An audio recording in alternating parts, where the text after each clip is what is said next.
Me parece que la noticia de ayer, la resolución del Tribunal Oral Federal 8, que decidió dar por concluida la causa por el memorándum con Irán bajo la certeza de que hay inexistencia de delito, ¿sí? No que no hay pruebas, como dice Arili Jalad. Hay inexistencia de delito, no hay delito. Ari lo aclara muy bien, no hay delito.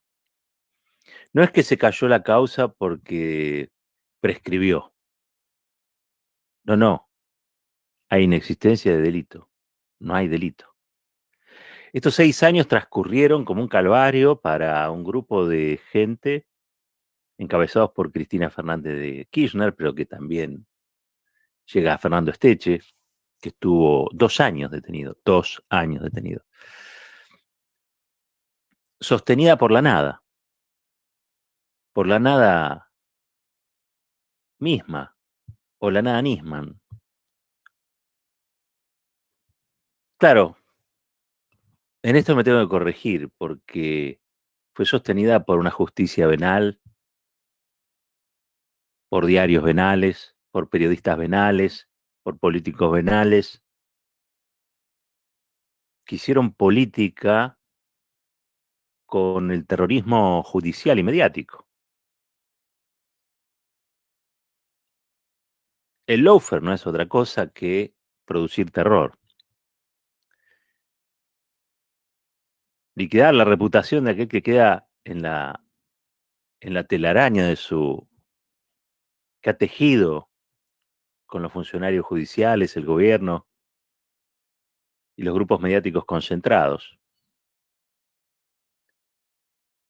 Pero fundamentalmente que esa situación produzca terror e inmovilidad en los otros.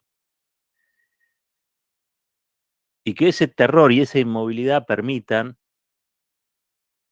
que el cuerpo internalice el miedo a hacer, el miedo a denunciar, el miedo a protestar, el miedo a movilizarse.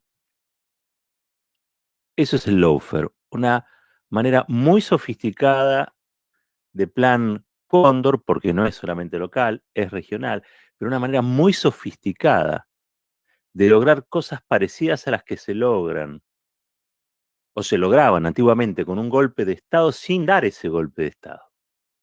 Una fachada democrática, operan cuestiones que generan cosas muy parecidas. Hay un grupo, sobre ese grupo se descarga, en este caso, la violencia simbólica, mediática y judicial, pero ese grupo no es el destinatario final de la política de terror. Sobre ese grupo se descarga algo para que el resto lo vea y ese resto rompa la solidaridad, se escabulla, se plantea un escenario distinto o sin esa gente, como hicieron muchos con el kirchnerismo en esos años de Macri, que cuando Cristina nominó a Alberto Fernández salieron todos a correr a ver qué es lo que habían dicho en los diarios sobre Cristina, porque la maltrataron, la quisieron jubilar, le dijeron que era la responsable de todos los males, y además dijeron que era corrupta. Dijeron que se había robado la plata del plan Cunita, causa que también se cayó. Dijeron que había hecho negocio con el dólar futuro, causa que también se cayó. Dijeron que había pactado y había encubierto un acto terrorista como el de la AMIA a través del memorándum, causa que también se cayó. Pero ¿saben qué? Hubo un grupo de nefastos dirigentes que hoy están en el oficialismo, que se comieron todas las operaciones, todas, absolutamente todas. Y que en vez de creerle a Cristina, le creyeron a los diarios. En vez de creerle a Cristina, le creyeron a la Embajada de los Estados Unidos.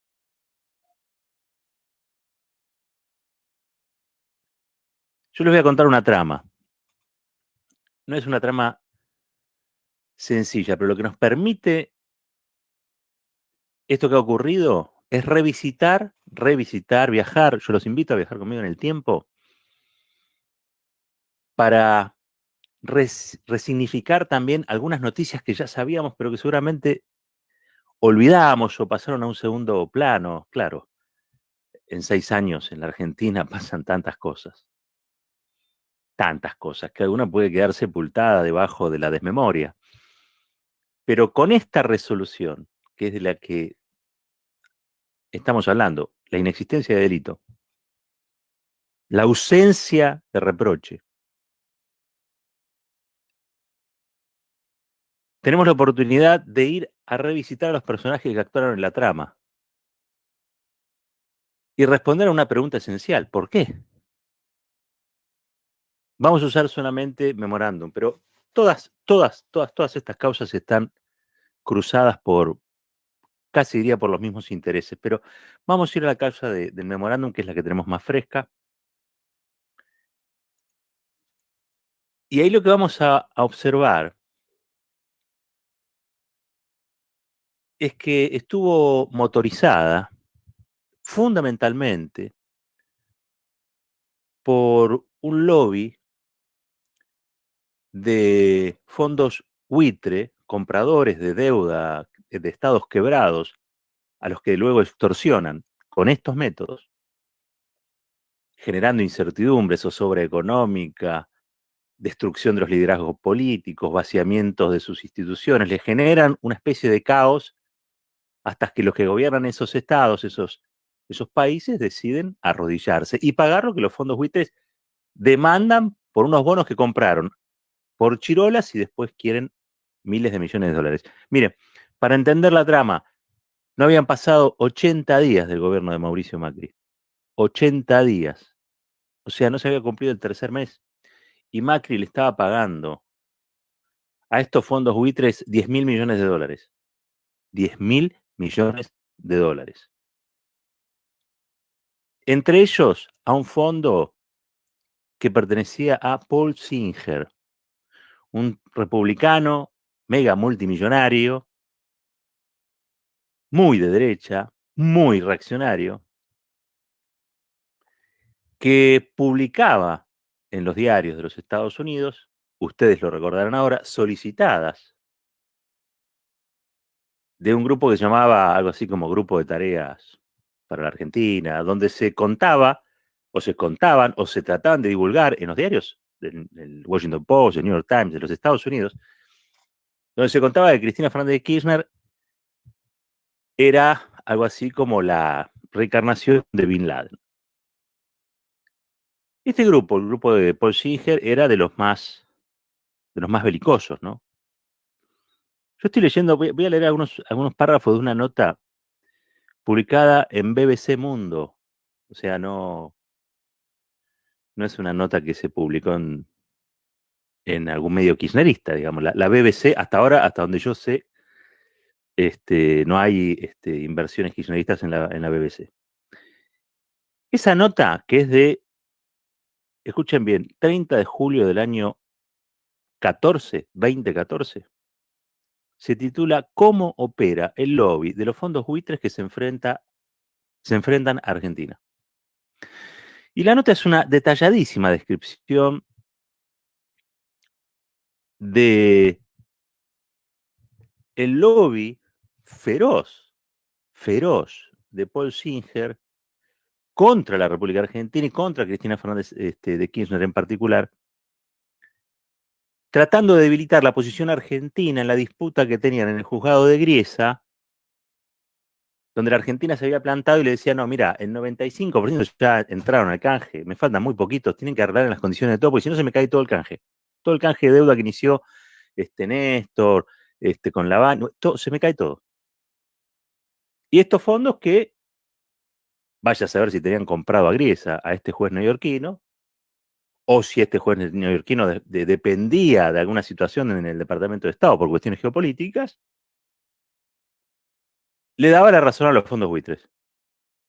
El tipo decía: no, bueno, acá los señores tienen bono que dicen, usted debe pagar tanta plata. Sí, pero vos le decías, lo pagaron a chirolas, los pagaron centavos. Si arregláslo nominalmente y le pagás lo que ellos exigen, se te cae toda la negociación y todo el acuerdo que hiciste con los demás. A mí no me importa, decía Gris. Es un problema de la Argentina.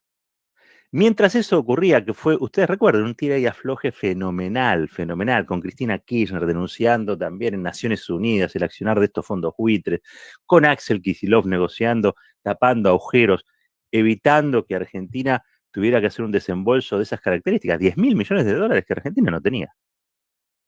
Bueno, en el medio de todo eso, aparece una campaña asociando a Cristina Fernández de Kirchner con Irán. Y es, casi diría yo, tomando de base lo que había sido o iba a ser en realidad la denuncia del fiscal Alberto Nisman contra Cristina Kirchner. La pregunta es, ¿Alberto Nisman estaba también comprado por Paul Singer? ¿Paul Singer tenía suficiente poder como para torcer la voluntad de un juez neoyorquino, de un fiscal de la nación? ¿Podía Paul Singer tener bajo contrato a diputadas del PRO en ese momento, luego Cambiemos, para que se organizaran con el fiscal Nisman para tratar de acorralar a Cristina Kirchner, a quien le querían torcer el brazo para que pagara 10.000 millones de dólares? Miren, 10.000 millones de dólares es un negocio grande, ¿eh? Sobre todo cuando los bonos que compraron, capaz que los compraron por 200 millones de dólares. ¿Ustedes saben lo que es recibir 10.000 millones de dólares? Hay gente que está dispuesta a matar para cobrar eso. Pero no quiero ser tan trágico. Hay gente que está dispuesta a voltear un gobierno, a hacerle la vida imposible a gobernantes legítimos, democráticos y serios que no quieren comprometer las finanzas de su país o pagar con el hambre del pueblo el negocio de cuatro vivos.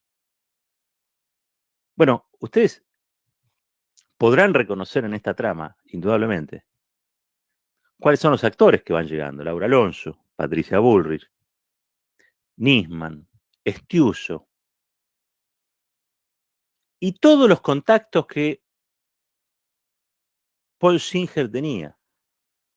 Con Paul Singer trabajaba gente del Mossad, por ejemplo. Con Paul Singer trabajaban dentro de lo que era su fondo. Ellos lo llaman fondos de inversión, fondos basura, pero son fondos buitres. Gente que en alguna oportunidad incluso había contratado, y escuchen bien, a Nisman para dar algún tipo de conferencia en Israel. Nisman, cuando iba a los Estados Unidos, como era el fiscal antiterrorista argentino, el que estaba investigando supuestamente, después supimos que no investigó nada, el mayor atentado terrorista, ¿sí? Del siglo, de la última parte del siglo XX, en la Argentina y en la región. Lo iban a buscar al avión, a la escalerilla del avión con autos de los servicios secretos, la Agencia Nacional de Seguridad de los Estados Unidos. Todo esto que le estoy contando es todo verificable, ¿eh? No estoy recreando nada, son todas escenas que figuran o están en lo que es la cobertura diaria periodística de lo que fue ocurriendo, pero hoy nos permite, en la lejanía, con la perspectiva de lo ya pasado y con este fallo del Tribunal Oral Federal 8 que deja libres de culpa y cargo, con todo su buen nombre y honor intacto a los involucrados, nos permite verlo de otra manera. Nos permite. La pregunta que hay que hacerse acá, entre otras preguntas, ¿no? Pero la pregunta que hay que hacerse acá, por ejemplo, es: ¿quién financió la campaña de Mauricio Macri? ¿A quién podía interesarle que Mauricio Macri ganara las elecciones? ¿A quién podía interesarle que Cristina Fernández de Kirchner fuera asociada a lo peor del terrorismo internacional, a negocios espurios, traicionando a su propio pueblo por una compra de carne, de trigo con la República Islámica de Irán?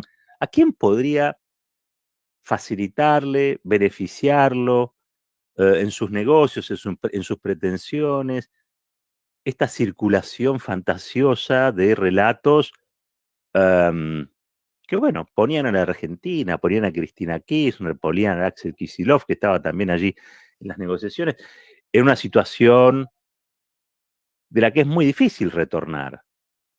Porque primero fue el memorándum, donde Cristina traicionaba, cometía traición a la patria, y después el asesinato entre comillas, de Alberto Nisman.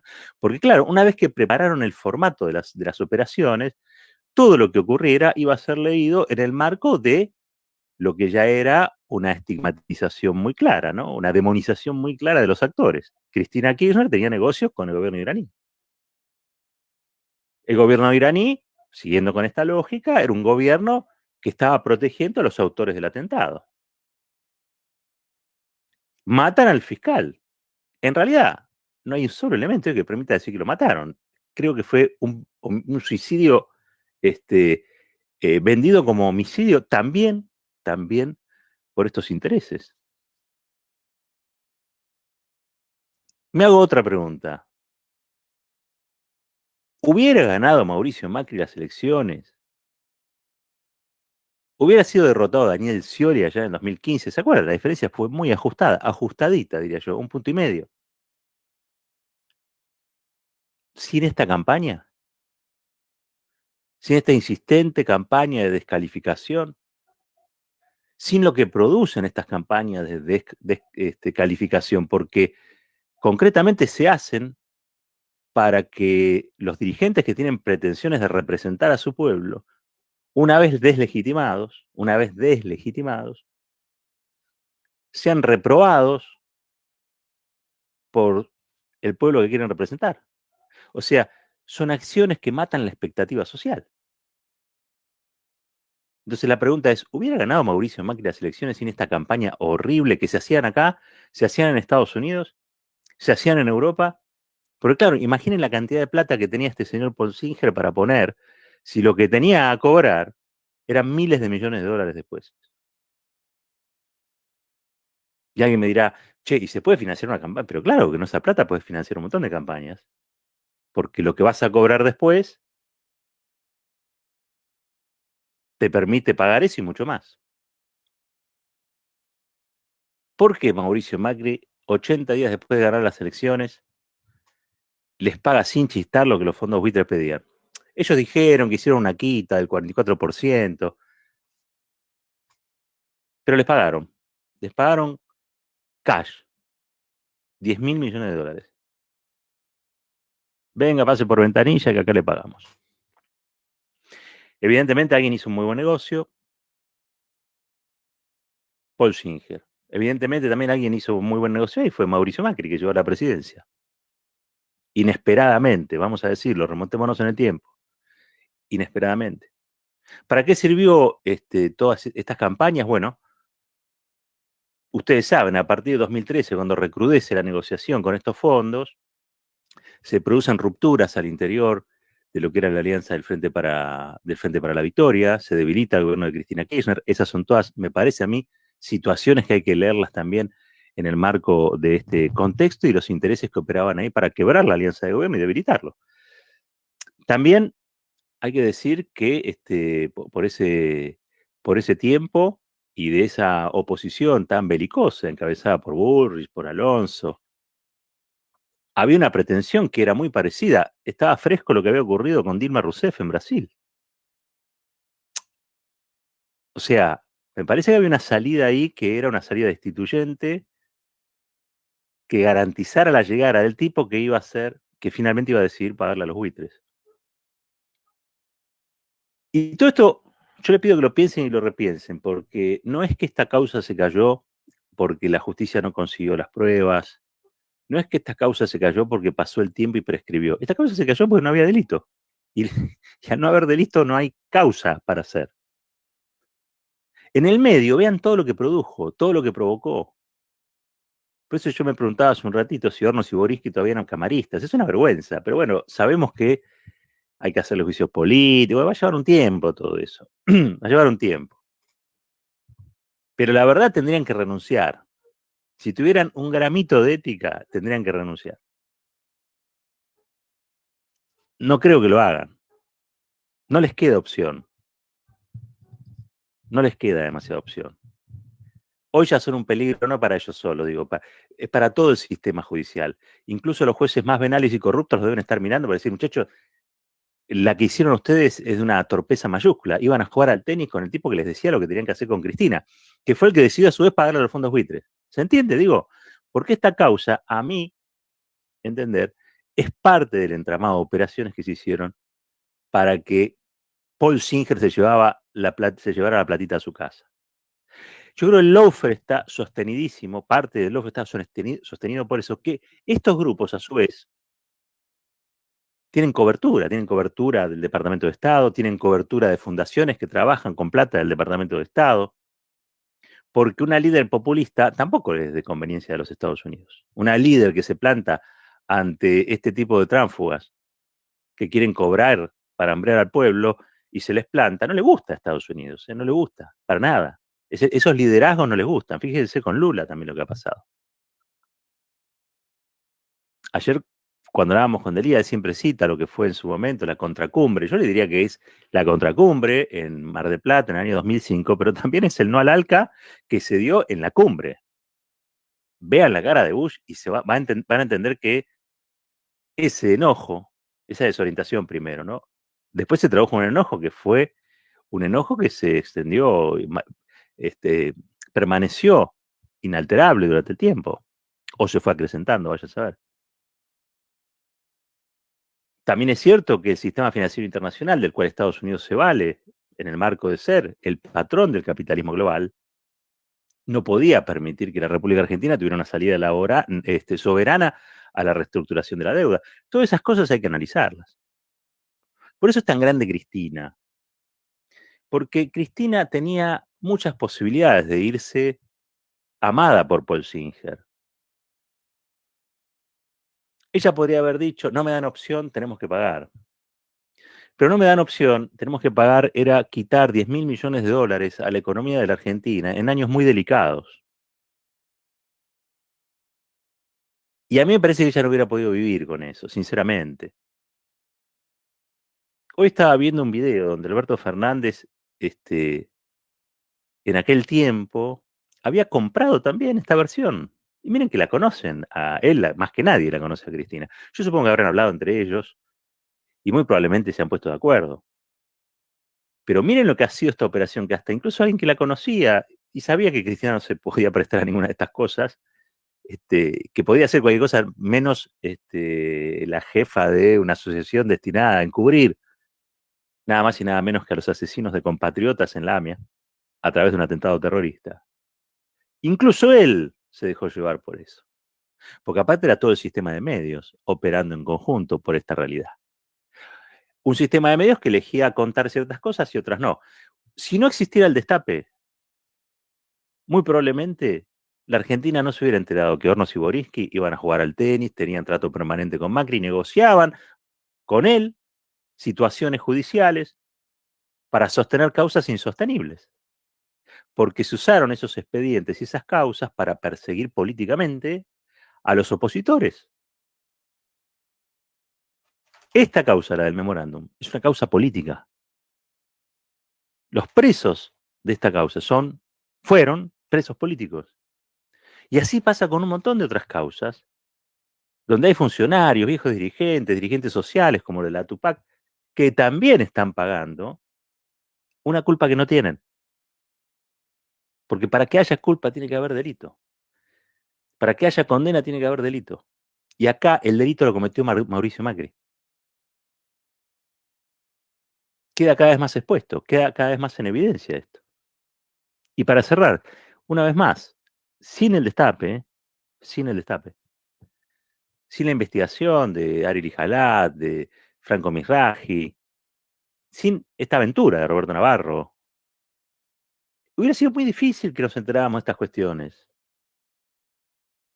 Porque la simetría es fenomenal entre los medios de comunicación que están comprados por los mismos intereses que trataron de perjudicar a Cristina, que en el fondo no era perjudicar a Cristina solamente, era perjudicar al país. Una Cristina debilitada, una Cristina demonizada, una Cristina aterrorizada, cosa que no digo que ella se haya asustado, digo, sobre la que se descargaba la amenaza de llevarla presa 8 indagatorios en un día, sus hijos perseguidos. ¿Saben para qué era todo eso? Para que la gente bajara los brazos, para desalentar a la gente, para que los otros dirigentes este, retrocedieran, se atemorizaran. ¿Para qué? Bueno, yo les voy a decir para qué. Para bajar el salario un 20%, el salario real un 20%, para pagarle a los fondos buitres 10.000 millones de dólares, que fue lo que hicieron, para endeudarnos a 100 años, para endeudarnos en 55.000 millones de dólares con el Fondo Monetario Internacional, con el cual no teníamos deuda, para, entre otras cosas, hacer un industricidio, para abrir las importaciones y que los productos de otros países pudieran entrar acá, quitando trabajo argentino, para todas esas cosas se hizo. Eso fue el lawfare. Estas causas encadenadas, de las cuales, vuelvo a insistir, se cayó Cunita, se cayó Dólar Futuro, ahora se está cayendo Memorándum, se van a caer todas las demás, tenían un único y solo objetivo: destruir los liderazgos populares, porque es sobre los liderazgos populares que los pueblos construyen su autoestima. Caídos esos liderazgos populares, con los pueblos se hace cualquier cosa, como Macri hizo con este pueblo, y como amenaza volver a hacer. Estamos muy cerquita de eso. Estamos muy cerquita de que estos mismos intereses tengan mayoría parlamentaria. ¿Y ustedes creen? Me imagino que no, pero en la mesa familiar, el fin de semana, el domingo, podemos ensayar con los nuestros, con las nuestras, que quizá no están tan convencidos de esto, no están tan claros en estos asuntos. Es decir, ¿ustedes creen que los que enterraron la Argentina la van a desenterrar? Porque Macri, con esos 10.000 millones de dólares, antes de pagar a los fondos buitres, tenía un montón de problemas que atender. Y sin embargo, decidió que iban a pagar quizá un favor. Quizá era la señal para que la Argentina, la señal al sistema financiero internacional, decirle: miren que la Argentina se va a convertir en un país de timba de vuelta, de especulación. Nos sacamos a estos tipos que vienen con los derechos, que defienden la indemnización, los convenios colectivos de trabajo, los derechos de la gente, la ampliación, el matrimonio. Nos sacamos a estos tipos y Argentina se convierte de vuelta en una timba, en el reino de la especulación, en un paraíso financiero, a fin de cuentas. Es interesantísimo lo que está pasando, pero sobre todo lo que podemos llegar a revisitar en un viaje a la historia reciente, al pasado reciente, para ver en el día a día cómo estas causas operaron.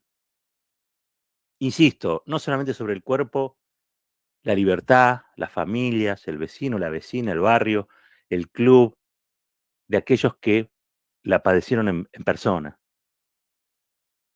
sino que mientras estas personas eran perseguidas, se desplegó un plan económico que dejó a la mitad de la población, 37, 38% de lo que se fueron, ¿no?, bajo la línea de pobreza, pero que, entre otras cosas, le sacó las computadoras a los chicos, debilitó toda la infraestructura, desde la vial hasta la escolar, produjo, insisto, cierres de pequeñas y medianas empresas, talleres, y también tarifazos frecuentes, recurrentes, con una apertura indiscriminada, le decía, de la importación, pero también con la posibilidad de fugar dinero. Una verdadera timba, una especie de parque de diversiones de los timberos más lujuriosos del planeta. Eso fue la Argentina durante esos años. Nos está costando un montón revertirlo. Es más, a veces soy excesivamente pesimista con estos asuntos,